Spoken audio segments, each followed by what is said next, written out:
Hello everyone, welcome to Straight Talk.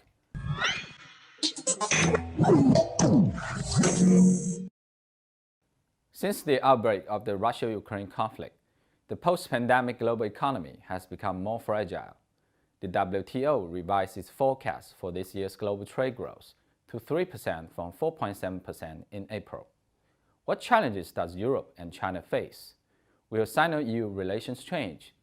Michele Geraci, former Undersecretary of State at the Italian Ministry of Economic Development, join us today to talk about his views.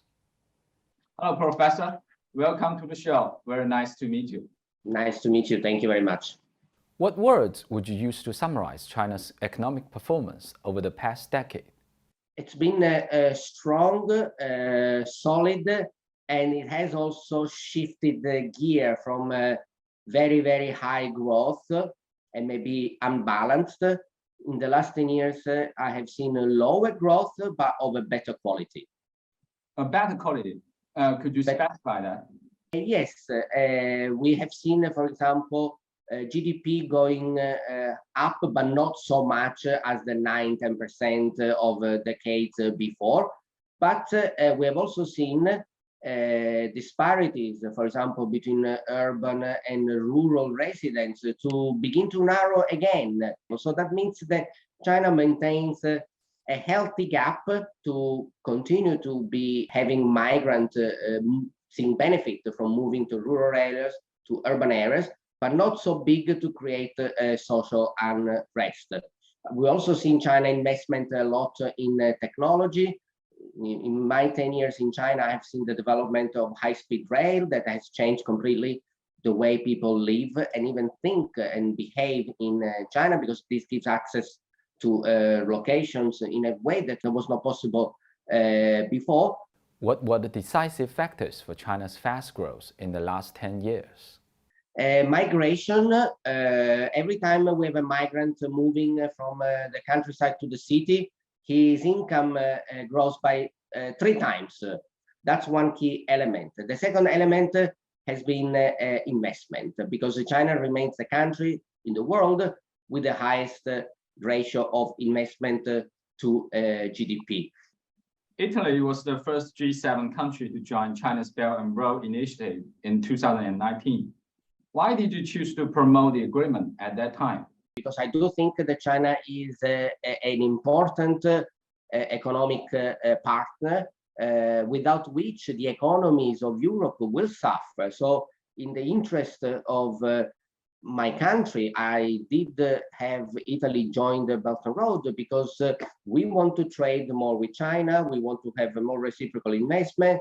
And we also know that the Belt and Road is not just about China, it's about the road. So everything which is in the middle, Europe and China, so the whole of Asia, and even a large part of Africa. So for me, it's a no-brainer. It's an infrastructure development initiative on many areas, energy, transport. Why not be part of it? Why not be part of this growing economic area of the world, Asia and Africa? What is your opinion on today's globalization progress? Depends what we mean by globalization. I think we have always thought that the globalization means the Western world, and I think this is in a little bit in a retrenching mode. So, trying to again rely more on our own market. But then globalization is also growing in other parts of the world, like Asia and Africa. So overall, I see these two completely opposite trends. The Western-based globalization will reduce, but the globalization that includes the other continent will actually grow. So it will be a new type of globalization, maybe with the West in one area, not isolated, but a little bit ring-fenced, and then the rest of the two big continents, Asia and Africa, having their own trade and global market. So I see a decoupling between the West and the rest of the world. It's not East and West, it's West, meaning Europe, part of Europe, not all of Europe, some parts of Europe, and the US and Canada, and then maybe Australia and New Zealand, and then the rest of the world. So in a way, globalization will increase overall. Do you think the current shift of the industrial and supply chain of developed countries a kind of deglobalization? Again, not really, because the supply chain is based on many things, and there are some areas of the world that cannot deglobalize. You know, Europe does not have energy, for example, and does not have raw material. So this globalization could be mostly for production, but not material. So it's very complex. We could have a deglobalization or a decrease in globalization in the production processes, but we still need to be very much integrated, because you need to have raw materials before you can process them, and that cannot be decoupled. The US and some European countries are taking sanctions against Russia over Ukraine. What consequences will this bring to the European and global economy? The sanction that the EU is putting on Russia, I am afraid, are not the sanctions that are useful to bring peace. I know almost as a fact that they were done on the emotion rather than on analysis. And so, unfortunately, they are not working very well. In fact, with the increase in gas and oil prices, we are actually paying more money to Russia. So I think those sanctions are the wrong type of sanction, completely the wrong type of sanction that would not bring peace, but could even have the opposite effect, to even finance the war. So how should Europe resolve the crisis? There's two ways to resolve crisis. Either you go to war or you do diplomacy. And I prefer, of course, the second one, because war is uncontrollable. There are some countries that happen to be in an unlucky position in the, what I call it, fracture areas between geopolitical blocks.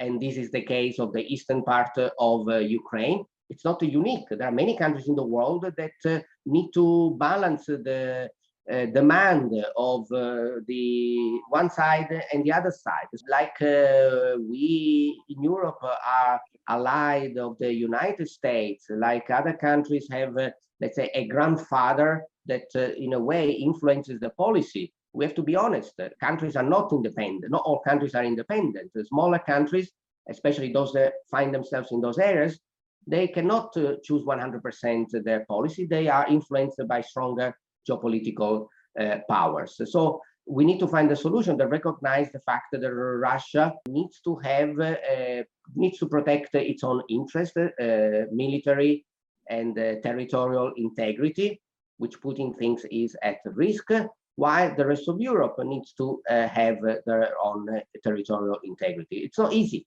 but it's the only way to do it. What is your insight into future Sino-Italy relationship? It's a bit challenging because we are both partners and competitors. So what I have tried to do and what I will try to do and continue to do it in my new role is always to find not the point of clash, but the point of overlap, where actually we can work together without competing. And so, for example, China, give you some ideas, green, we need, we don't want to rely on fossil fuel. Maybe we don't want to rely on Russia. So what can we do? We need solar panel. Who makes solar panel? China. So we should today import solar panels from China. The problem is, and this is the debate that we are having here in Italy, that we don't want to also rely for all our energy on the supplies of components from China either.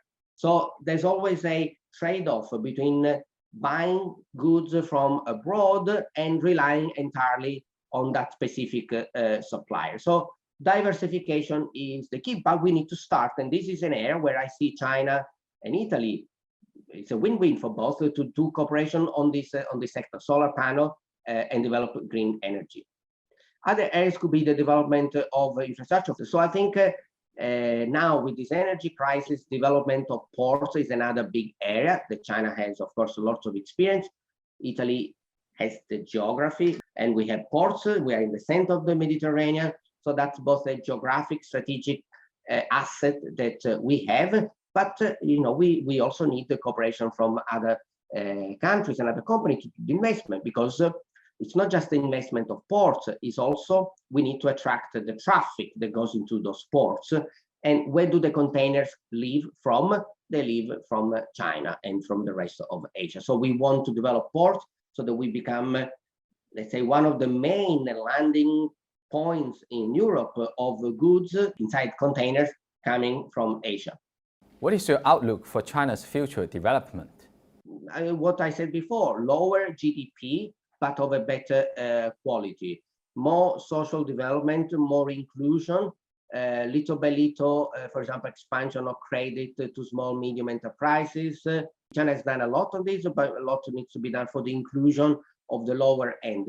I think the development of China needs to focus at both the high end for consumer to spur the economy, but also, as China is doing, on the low end of the population to have access to basic services. And the thing that I would do is a development of healthcare, education that really needs to be almost free for all. This is, in my view, the true goal of any society, providing free opportunity for education and for health, which are the two pillars of social development. If you do this, people will always be happy because they will be free from the burden, from the fear. They will not save for precautionary reasons just in case they get sick or just in case they need to study, because they know that the government takes care of it. So it is good from an individual inclusion point of view, but it is also very good for the economy because you unlock a lot of the savings that the Chinese people have. China and Italy could find a point of overlapping without clashing and achieve a win-win outcome, according to Mr. Geraci. The two nations will grasp the opportunities the Belt and Road Initiative brings and gain success. Thanks for watching Straight Talk. Please stay tuned for our next episode.